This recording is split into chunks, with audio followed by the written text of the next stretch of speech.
We're all coming up, right? Is this on? Everyone hear me? Good? Perfect. Okay, first panel, so no pressure. I'm going to knock it out of the park. Hopefully half as good as Kyle Manzardo did. Who stayed up and watched that Tribe game? Raise your hands. I can't be the only sports fan. I cannot be the only sports fan. Raise a hand. Here we go. 2, 3. Man, whew, it was a beautiful swing. Anyway, as Julie said, Bobby Kovey, I work and help run and manage the Credo company. We're a government relations firm. At the end of the day, we help companies get to public capital, public finance. We help with economic incentives, policy development, things like that. I don't really do any of that. I'm full of humility. Brian Dirtle, who's in the room, which I always hesitate to introduce him because everyone already knows him, but Brian does the boatload of that work. He's one of the best lobbyists in the state of Ohio. He's around the room. If you haven't met him, go meet him. We got a great panel. Show of hands again, a little more activity here. Does anyone question why we're having a panel about government? I'm glad you're all on board. Julie, we can wrap this up. The reason why we're having this panel is because in order to have a good ecosystem for investors, for partners, for founders, policy is the foundation of that. We have an engaged set of policymakers, and I'm still going to put you in there, Congressman, in that policy development. That's the key. Without that foundation, no one's going to build the house. So we need to have that foundation where we are a competitive state. We have a competitive policy environment. The folks on the stage want to be here. They want to see Ohio win. They want to knock it out of the park too. We're very lucky in the state to have that engaged type of leadership, both from the trade group advocacy standpoint, but also from the government official standpoint. So let me start with some panelist introductions. Next to me is Matt McClellan. Matt is one of the smartest guys in state government, even if he denies it. He runs and oversees a lot of the operations for the Department of Development. The Department of Development is the official office where a lot of incentives, low interest loans, zero interest loans sometimes, grant opportunities, investments, Third Frontier. Show hands, who's familiar with Third Frontier? Yep, okay. Maybe you could stay up and watch the Tribe game tonight. But Third Frontier, a critical part. Been around for 20 years. We're looking forward, what's going to be ahead? What kind of a role is the state going to play in investing those types of opportunities? But this guy, he's the guy when it comes to those types of operations.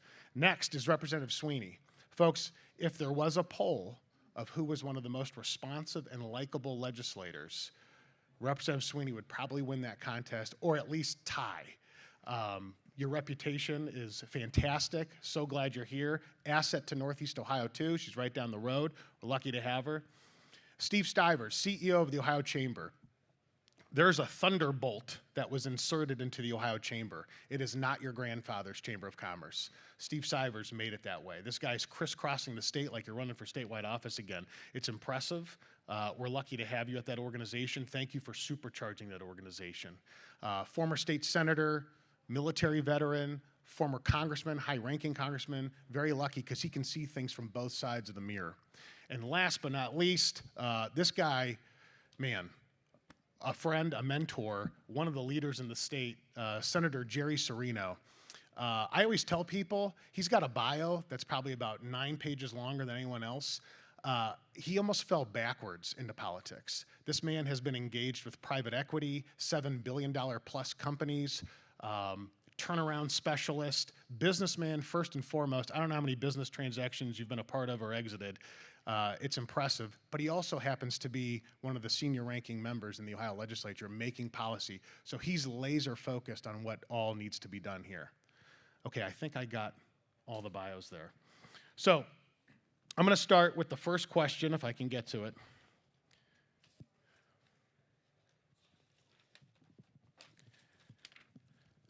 And we're going to start at the far end. Senator, you ready for the first one?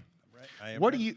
do you see as the greatest edge Ohio has to offer investors and entrepreneurs, folks in this room? What do you see as the greatest edge Ohio has to offer?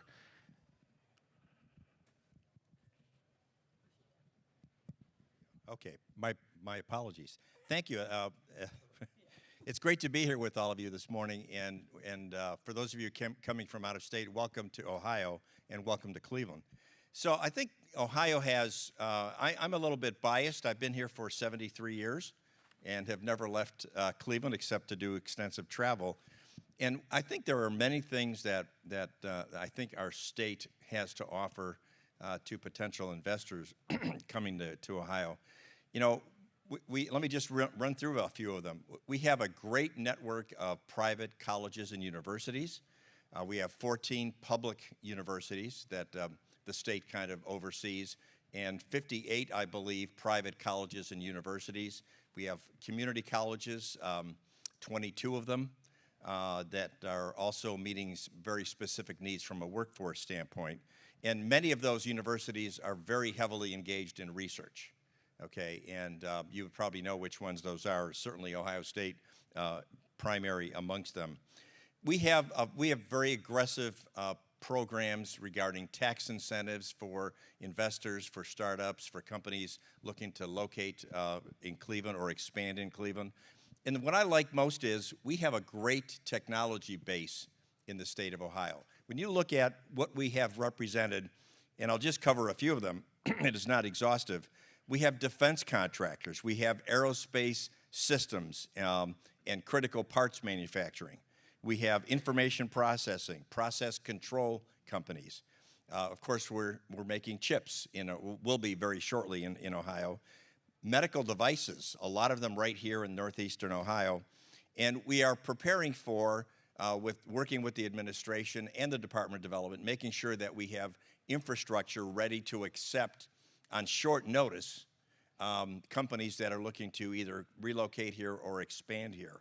We've spent a lot of money in many state-funded programs on turning sites with brownfield remediation programs. I think we will have spent $350 million just to take buildings down and to create open space for companies to come and build. Broadband expansion, we can't have the right workforce here if we don't have proper broadband expansion. And we spent $186 million in the last budget just for that. And we're trying to develop the rural parts of our state with incentive plans and programs, current and well as those that we are planning to expend, the rural business tax credit that has been very popular, and we're spending over $200 million on those. So I think my point is that we have a great overall environment and coordination and cooperation in state government to try to make Ohio a very business-friendly place to do business. Hey, just one quick follow-up, because you mentioned medical devices. Some folks in the audience may be engaged in those types of businesses. One of the emerging, or if not even emerging, growing markets in Ohio. You had some experience with medical devices in your private sector life too, didn't you? I did. I ran a company called Source One Healthcare Technologies. I was the founding CEO along with private equity from California, from a company called Platinum Equity. Well, listen, you may boo them, but they gave me a lot of money to be able to buy two companies and put them together to form Source One, which had revenues of $1.2 billion. But, you know, I was also a part of BioEnterprise here years ago, which was an incubator operation that ended up having quite a few wins. And so I think, you know, medical devices in Northeast Ohio with the clinic here, Cleveland Clinic, and university hospitals, they have spawned a lot of new businesses here. And I think incubating is something that we have to pay a lot of attention to. For sure.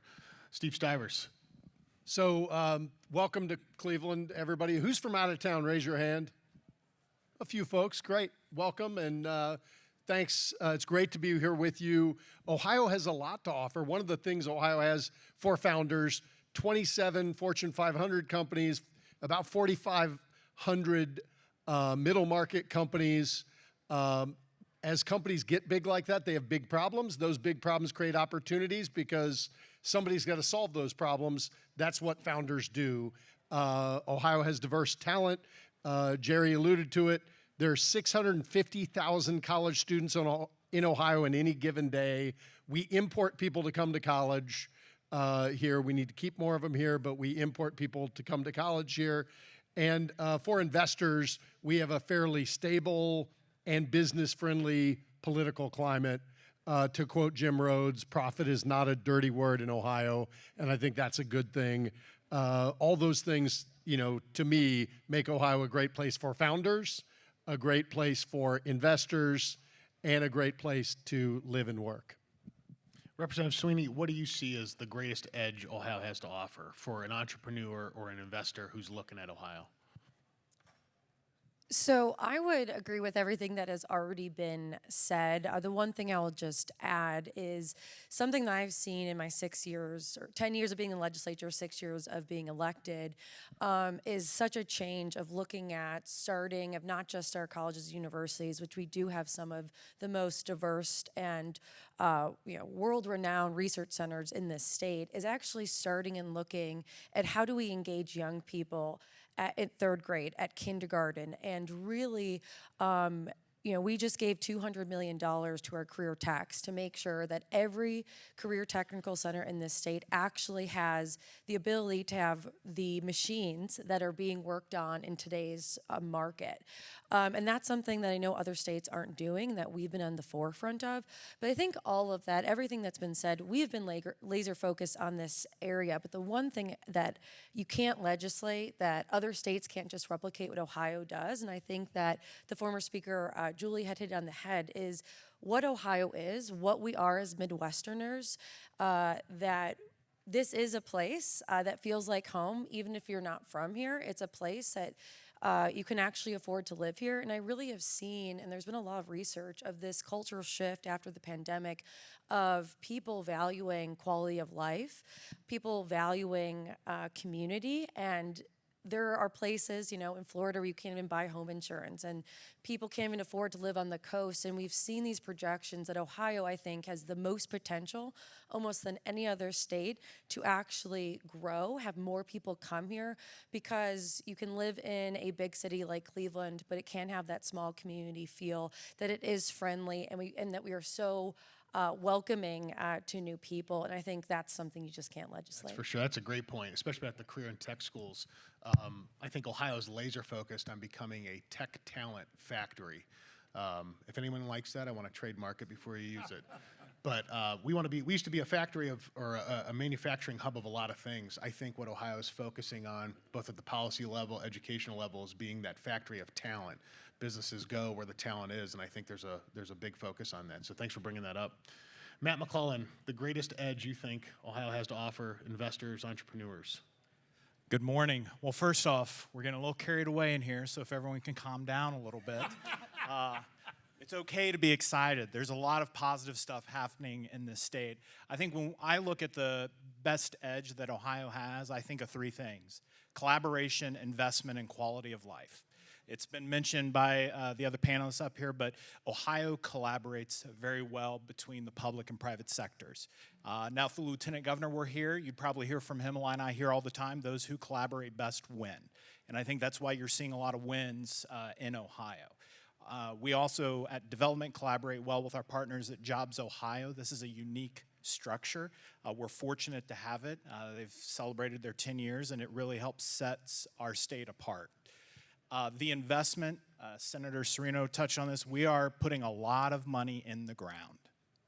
We're updating our infrastructure, we're investing in our communities, but we also invest in our people and our businesses. And we listen. No two deals are the same. And as Rep. Sweeney talked on, that quality of life, to me, that's kind of the X factor. You can go lots of places where they will throw money at you, but I will tell you, we have landed deals in this state not because we put the most aggressive, biggest package together, but because of our quality of life. People know you can afford to live here. We have a lot to offer, so much more than I think folks really realize. Yep, I like the X factor point, and to bring up one of our bosses, former bosses, our Lieutenant Governor. For those of you that have not met our Lieutenant Governor, our governor likes to focus on a lot of policy items, a lot of things on education, a lot of things on childcare, overall health and wellness, HHS types issues, and has designated a lot of business issues to our Lieutenant Governor. They make a great team. Our Lieutenant Governor is probably one of the few, if not the only, who before 7 a.m. has read 3 articles on AI and is usually just focused on business for the state of Ohio. So if you're new to Ohio, find a way to get engaged with him in his office. He set up a whole office called Innovate Ohio. It's all about finding out what's best for the economy 3.0 for Ohio, laser focused on that. We're going to stick in the same order. So Senator Cirino, knowing that all ships rise when the economy grows, how can policymakers like yourself and corporate leaders help companies scale faster? Sometimes there's red tape, sometimes there's challenges. What can policymakers do? How should they engage? Well, it's a great question, and having been on the other side of the table, if you will, having done scale-ups, I think I have a pretty good appreciation for what kind of environment would be most suitable, and I think you have to look at, depending on what kind of industry or business that you're in, is that you want to walk into an environment where there's good cooperation between state government and local governments, and that's not always the case. And not just in site readiness, but in terms of how big is the welcome mat? How aggressive is the welcome mat? Because, if you choose Ohio, that's great, but then you've got to select where in Ohio are you going to be? Or if you're already there, will you expand where you currently are or go to another community? And I think we have just tremendous cooperation between state and local governments here. And all of us in our Senate districts have had the opportunity to work very closely with mayors and city managers. We have both structures here in Ohio. And these are folks that are ready, willing, and able to accommodate you.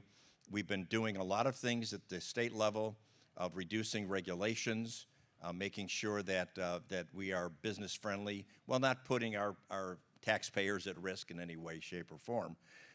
And we work very closely with local governments to make sure that they also are developing policies and ordinances that they might pass that are going to be attractive and business friendly. I think the other one that I would say is that if you're looking to take a bigger stake in scaling up in Ohio, you're going to look at tax policy. And we have been very aggressive in the state of Ohio of reducing state income tax rates. And last year in the budget, we eliminated what we call the commercial activity tax, which has been around, I think, since 2003 or 2005. And that was a tax on commercial activity within the state of Ohio. We eliminated that for 92% of the filers, smaller and medium-sized businesses, and even for those who still have to pay it. If you're above $6 million in revenue, we reduced that rate by 25%. I personally would like to get rid of it entirely, and I think that is potentially on the horizon. Thanks. I think the senator talked really well about the tax and regulatory climate, why that's important. The commercial activity tax, he didn't get into the details. One of the reasons that's especially punishing for early stage companies is that's a revenue tax. It's not a profit tax. So it really hurts early stage companies like many of you in the room. So the senator and his leadership on that was really key. I think a couple other points are really important if we look at the future.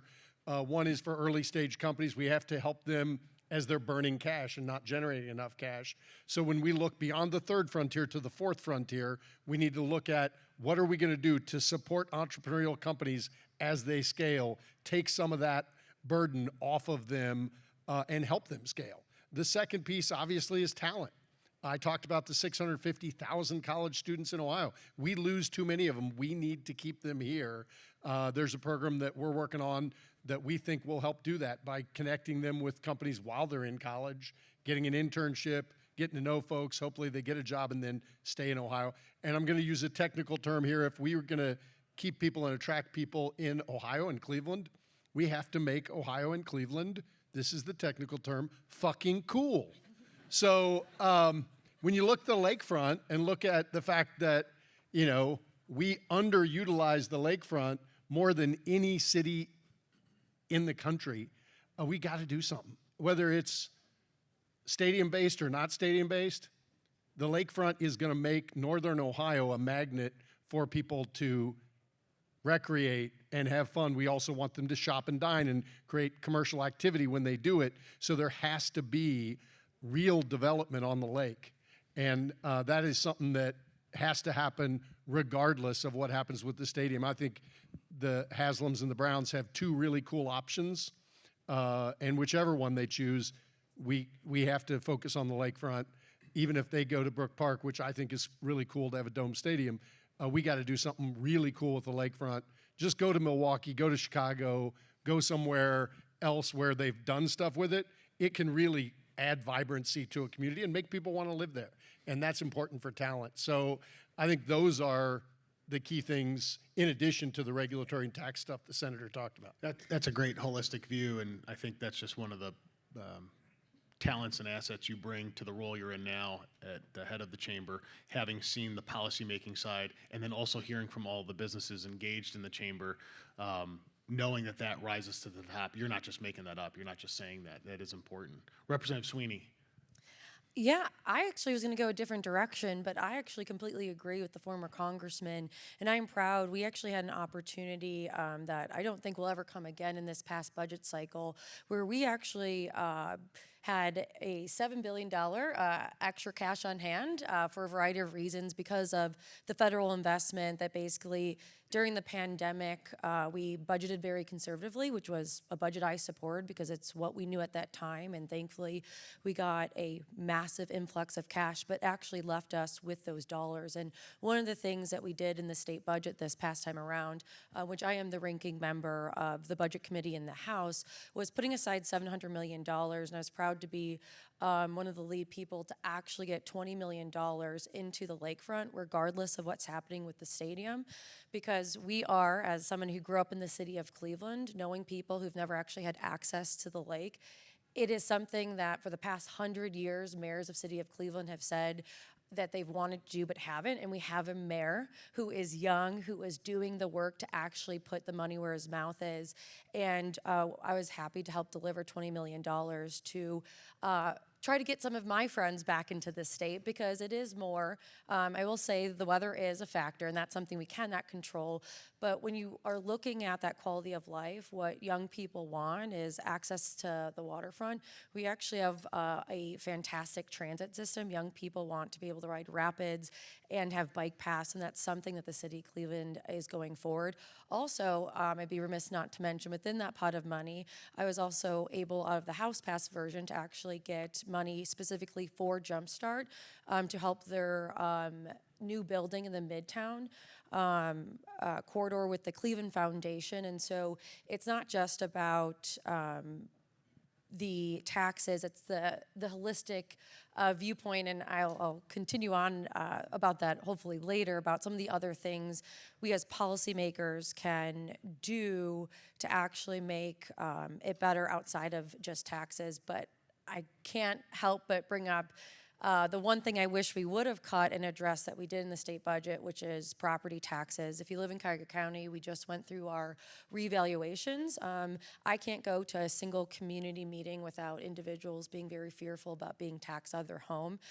Through the state budget process, we created a specialized committee of the House and Senate, which is pretty rare, that I get appointed to actually look at how we can fix this problem that is a real problem. It's one of the only taxes we have that is basically arbitrary. Just because your home value or the property that you own increase does not mean that you have more money in your pocket, does not mean that you all of a sudden have to do that.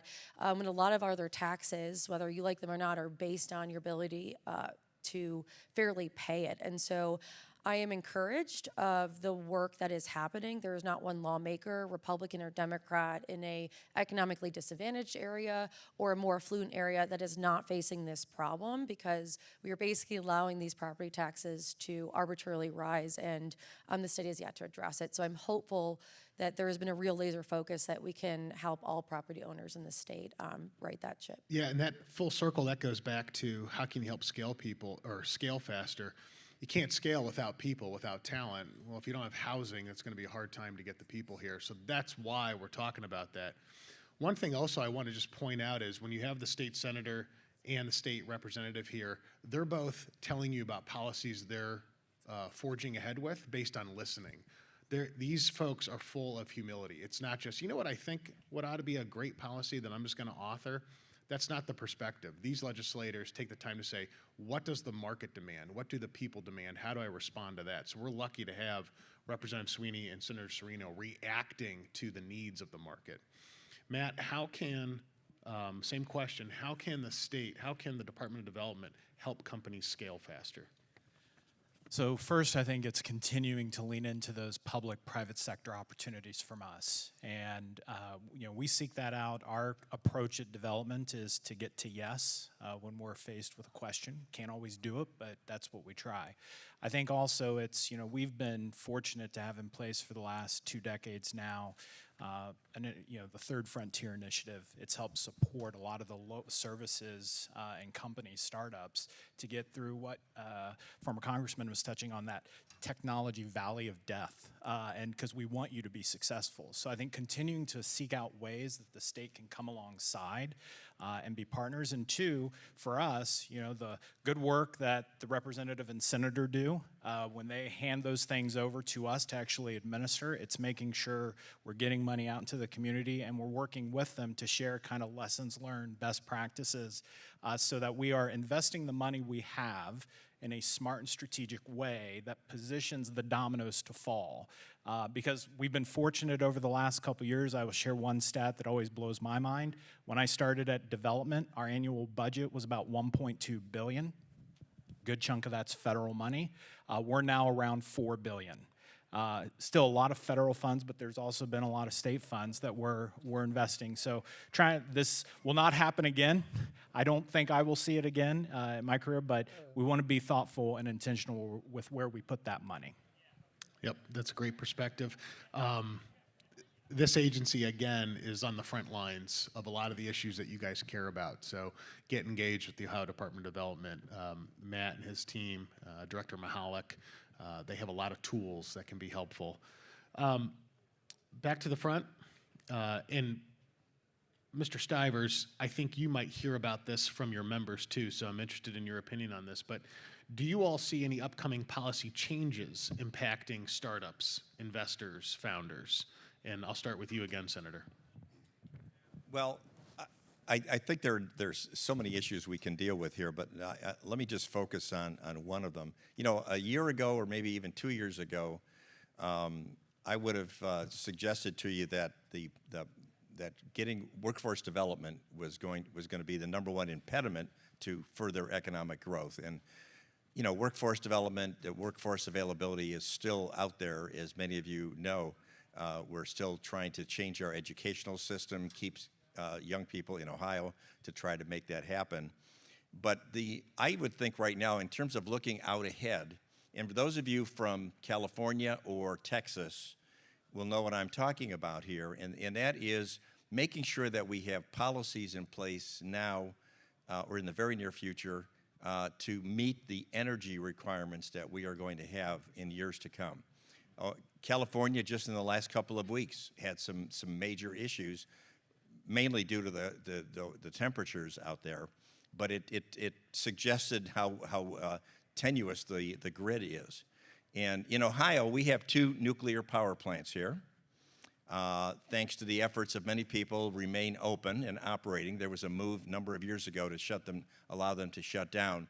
We would be, they are our baseload power source, okay?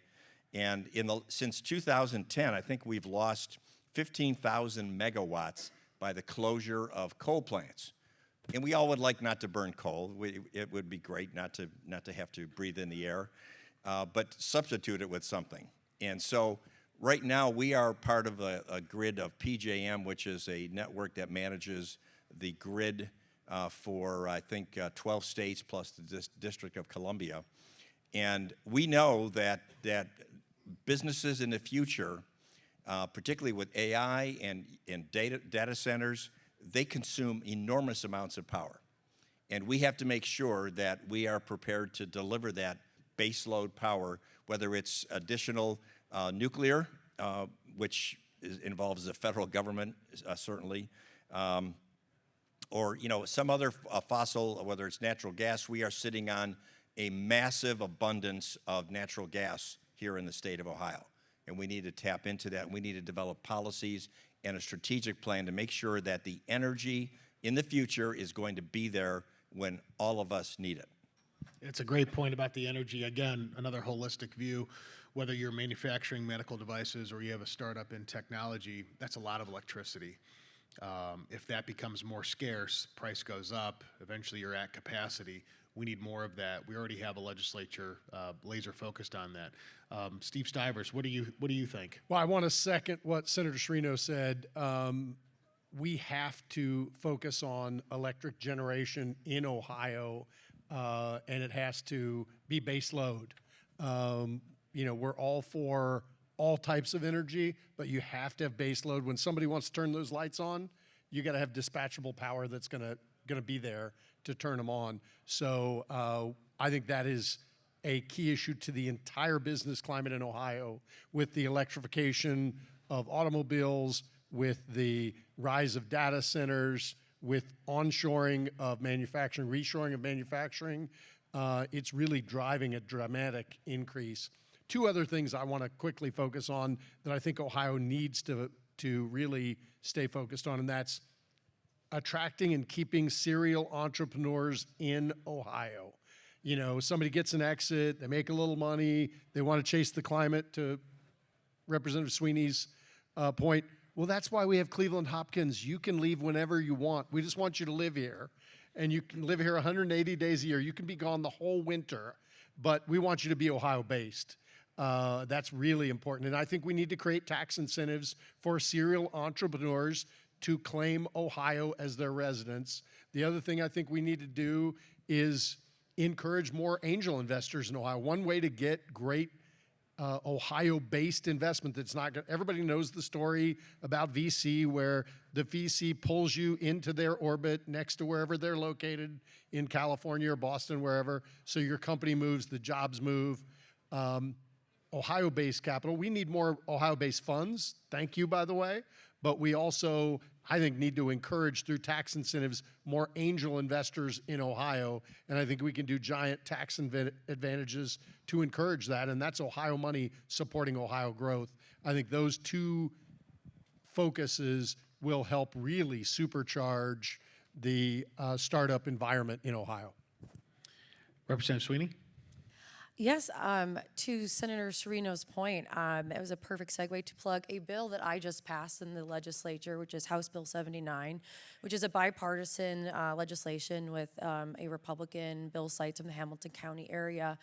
That when we were looking at this issue, our Public Utilities Commission says that within the next 10 years, this isn't in 50 years, that is very likely, if the legislature doesn't do anything, our utility bills can likely go up 70 to 80%, not 2%, not 5%, 70 to 80%. And at the end of the day, while we do need to meet the demand, the principle is the same, that the cheapest kilowatt of energy is the kilowatt of energy that we're not using. And the legislature a few years ago actually eliminated our previous energy efficiency programs. And I'd be the first to say that they were not perfect, but even those non-perfect programs were saving Ohioans $7 billion within the life of that plan. And so what we took, which I voted against to eliminate the energy efficiency standards, but at least gave us the opportunity to really look at and to streamline and focus to make sure that the programs that hopefully we reestablish actually directly save consumers money. And specifically for commercial owners, it's a completely opt-in system to make it affordable. We know that the free market is currently not working. The vast majority of people are not purchasing energy efficient thermostats, or they don't have the capabilities to, even if they know. And so we've seen other states that have used it. You have to have all of the above approach. It is cheaper for homeowners, for businesses, if we do something to allow them to use less energy. And I've spent a lot of time working on that. It just got to the Senate, so I hope that it is something that is possible to get done before the end of the year. But just carrying on of something that I actually reference a lot of times is actually the Ohio Chamber's Blueprint for Ohio. That is one of the most thorough reports I've seen of looking at, and I really use it all the time. But when you actually have the business community coming out and saying that there are real barriers as to why people aren't working, that When you see reports saying that 60% of women, if childcare was more affordable, they would either enter the workforce or work more hours. That's a policy choice. That's a decision that, as lawmakers, we have failed to allow all people who want to enter our workforce. And that for the first time, I've been seeing in a bipartisan fashion so many innovative ways of working with private entities, with public-private partnerships to get childcare on site. I know I've been fighting for more public transit dollars since I've gotten to the legislature. And then when the business community said, why don't we get that additional dollars, instead of just giving more money to public transit, let's actually move people to work and connect it to there. And all of a sudden, we got that money to 30 million extra dollars to our transit to specifically transport people to work, working with our business community. And I think that it's all of those things. I've seen that real shift of not just looking at the tax code, but why people aren't able to work when they want to. And we have to attract more people, but there are too many Ohioans that we are leaving on the table because, I mean, it is cheaper for too many people they can't afford to work, and that is very backwards, and we can absolutely fix that. And I think we have one of the most greatest potentials to grow in that area. I can't believe you mentioned the Chamber's blueprint before know. I did. Justin Barnes, who worked really hard on it, is in the crowd. He did a great job, and it is a comprehensive view of how we move our economy forward. Thanks for that. Is that still on your website? It is downloadable on our website, and we're about to update it for the next 4 years. So, but it's still a lot of things. Electricity's in it. A lot of stuff is in it is very relevant. Getting people incentives to get back to work, including the benefits cliff, including childcare, including transportation, are all very much mentioned in it. It is a comprehensive approach. Talks about venture capital, more venture capital. Ohio has a whole section on startups. Please download it. It's called The Blueprint for Ohio's Economic Future. Go to ohiochamber.com. Yeah, and if you're not engaged with the Ohio Chamber, I would encourage you to do that. Julie Giacono setting a tone with Jumpstart. Steve Stivers is setting a tone with the Ohio Chamber. The car's already rolling down the hill. I got whiplash, but there's room in the car. It's a big station wagon. Get on board. Get engaged. Matt, what challenges are coming up from a policy standpoint, from a state standpoint, that can affect entrepreneurs, startups in Ohio? Well, much of what my colleagues have already mentioned are things that we think about when we're putting together deals. I will tell you, we are asking about utility needs, not just power, but also water. I think we are fortunate to have an abundance in Ohio, but we're also mindful that we have to manage those resources properly to ensure longevity. Workforce is also top of mind, but I think probably for us, it's listening to folks like you. It's taking the feedback as you're on the ground, you're having experiences, and I'll be the first to tell you the most common probably phrase that comes out of my mouth is, I don't know. We don't have all the answers at the state, and your engagement is gonna make whatever policies we can put together better. So I encourage all of you, if you take nothing else away from this today, lean in and engage with your members in the General Assembly, engage with the administration, because it will make everything better. Thank you for that. Matt does often say, I don't know. I think I beat him, though, in most of those meetings. I just don't say it out loud. Going back to the senator, where do you see the Ohio startup landscape heading in the next 5 to 10 years? And how can the people on this panel contribute to shaping that future? And how should folks engage with you to help shape that future? Bobby, I'd like to answer that, but I want to go back, if I may, just real quickly to the real estate taxes issue, because for those of you from out of state, you might not be familiar with how we do it. In Ohio, as many other states do, about 68% of property taxes for homeowners and businesses goes to support the local school system. Okay, so as some people would like us to do is to get rid of the property tax structure. That is a very complicated thing for us to do. But we are, as Representative Sweeney noted, we are working on ways to try to mitigate this because of inflation, which is at the root cause of these higher valuations of real estate.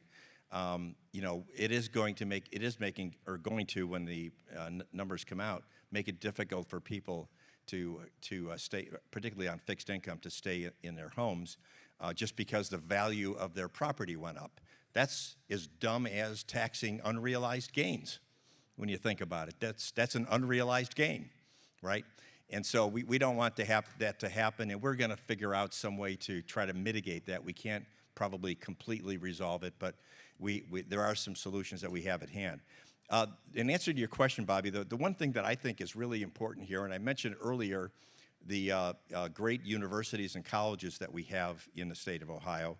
I'm chairman of the Higher Education and Workforce Committee in the Senate, and I've been spending a lot of time with our university presidents around the state talking about programs that they have to work with companies like never before. And I think part of this is the result of lack of workforce. And so companies have been getting very creative in how they recruit and from where they recruit and so on. And so what we've seen is a huge increase in the internship programs that companies are now doing. They're reaching down into the universities and colleges, and they are offering what used to be senior year kind of internships. Now they're going down into the sophomore level. And I have 7 grandsons in Cleveland, in Ohio colleges right now, and I can attest to this, that they are being reached out to by companies way earlier than we ever saw before. And the retention rate, according to the colleges that I've talked with, is very, very high. If you have somebody do an internship with you 1 or 2 years and you want to keep them, assuming they perform, you're going to have them. And you're not going to pay a recruiting fee for that. You're not going to have to go recruiting on college campuses and spending all the time and effort. So part of the workforce solution is to, again, work in cooperation with great colleges and universities, and we have those here in the state of Ohio. Steve? I totally agree with Senator Cirino that our colleges and universities are a very important origin of ideas, research, and innovation. Anybody here connected with one of our innovation districts or a college or university? Raise your hand. We get a few. And I think what we're doing in Ohio in that regard is important. I think we need to put more parameters around it, measure it more, make sure that our colleges and universities are innovative. I'm not going to lie, I get a little concerned when some people want to hand innovation off to the least innovative institutions I've ever seen, including my alma mater sometimes. So that is concerning. But we also have a lot of garage entrepreneurs, and we need to have a system that supports that. That's why I think it's really important that we lean into, the fourth frontier program, whatever we're going to call it, because we've got to support the innovation districts. We've got to support outside the innovation districts because innovation is everywhere in Ohio. I also think that big companies can be very helpful when they think about supporting this ecosystem over time by looking at their sourcing, looking at all of their vendors, and making sure they help startups as they try to scale. That's something that I think is missing. I feel pretty confident about Ohio's long-term prospects as far as innovation goes, but there's important decisions we have to make today and every day if we're going to make sure that happens in the next 5 to 10 years. And I feel lucky that we have leaders like Senator Cirino and Representative Sweeney making decisions for us, one Democrat, one Republican, but working together to get things done. I think that makes Ohio a unique place because in a lot of places, folks don't talk to each other, they don't collaborate, they don't work with each other. Here we do, for the most part. God knows we disagree occasionally, but we do, and we bridge those differences and try to find common ground because it's all about you and the future of Ohio's economy. And the other thing I would say is we want to hear from you. My cell phone is 614-915-9903. If there's ideas that you have that will make Ohio more competitive, text me, call me. Again, it's 614-915-9903. 9903, Steve Stivers. Just reach out. If you got ideas, we're only as good as the ideas we get, and we need you to have the best ideas. So thank you. And they can call you anytime, day or night, 2 o'clock in the morning. He's always there. You won't get an answer at 2 in the morning. I go to bed at like 8 p.m., but you'd get an answer at like 4 in the morning, 5 in the morning, because I'm up. I believe it. 867-5309. That's right. There you go. We're awake now. Representative Sweeney, how can that landscape change? How can people engage with you? Where do you see that landscape going for startups over the next 5-10 years? So I think within the next 5 to 10 years, the most direct policy change or decision that we're going to have to make that will impact everyone in this room is the reality of where the third frontier funds are at. I know with the Department of Development, it could, trying to stretch out those dollars maybe in the next 4 years, it could come as soon as 2027. And I know when looking at what other states do, that specific program is so unique compared to, because it's a direct investment and it's comprehensive. It's not just from one sector. And I think what I hear from businesses all the time is they want stability. They want to rely. They want to know that if they're here, that money's going to continue to be there. And sometimes the legislature is not the most proactive. And so I hope that we come together and make a decision. And I'm just going to be a broken record here. I think it's important, especially as lawmakers, we have to make decisions about everything from whether or not we should legalize fireworks, to what should we do with home health care workers, to firefighters, to how many chickens you can sell at a county fair. We have to make decisions on this every single day within the state budget. It's a $90 billion budget that we are responsible for. That's in my committee. We get thousands of requests, and if it's not the industry, if it's not the people on the ground, we can and we have made bad policy. And the way that we do make good policy is when we actually have those relationships, when we hear. I'm not sure I've ever seen a 100% good policy that came from a lawmaker themselves. Actually, I've never seen that. And sometimes that does happen, and it is a two-way street. But I always remind people that the House of Representatives is the people's house, and you should treat it like this, that politicians are not monarchs. We work for the people. That's who our bosses are. I have 110,000 bosses, and a lot of people take that seriously. And just as he gave your cell phone out, half of everyone I know has my cell phone. Reaching out and just asking to get a meeting, I think you'd be surprised about how many lawmakers in this state will sit down and meet with you, whether they're in their district or not, and how that you as an individual can really help shape public policy, and especially when we're at this boiling point of, do we reauthorize Third Frontier Ohio? Does another entity take it over? What does that mean for everyone in this room? Because unfortunately, there is no shortage of problems or needs that are unmet in this state. And it's kind of, if you're not at the table, you're on the menu. And so I would just keep encouraging that philosophy. All right, we're about a minute over, so this is the last answer. Matt McClellan, Department of Development. Where do you see the startup landscape in Ohio going over the next 5 to 10 years? How can you help shape that? How can people help you shape that? The pressure is on. Thriving as long as we are not complacent. And we have to be willing to adapt as the times call for it. And I would just echo what you've heard from the other three. You have to engage. And I will just give you this tidbit. If you come and talk to the Department of Development, we're happy to hear you, but don't think you can just talk to us and it gets done. You got to talk to us. You got to talk to the representative. You got to talk to the senator. You got to talk to the chamber. The folks, when you look around, who have the greatest success in getting policy done, engage everyone. They get it aligned, and we've had many conversations with our partners around the state about being on the same page. And I would just say, Julie, we do want your kid to stay here. And as she said, we are very nice here in Ohio, so come stay. This is why Ohio's going to continue to win. It's full of humility, full of open doors. We want to hear from those communities that want to shape this future. So thank you to the panelists. Round of applause for them. And thank you for being here.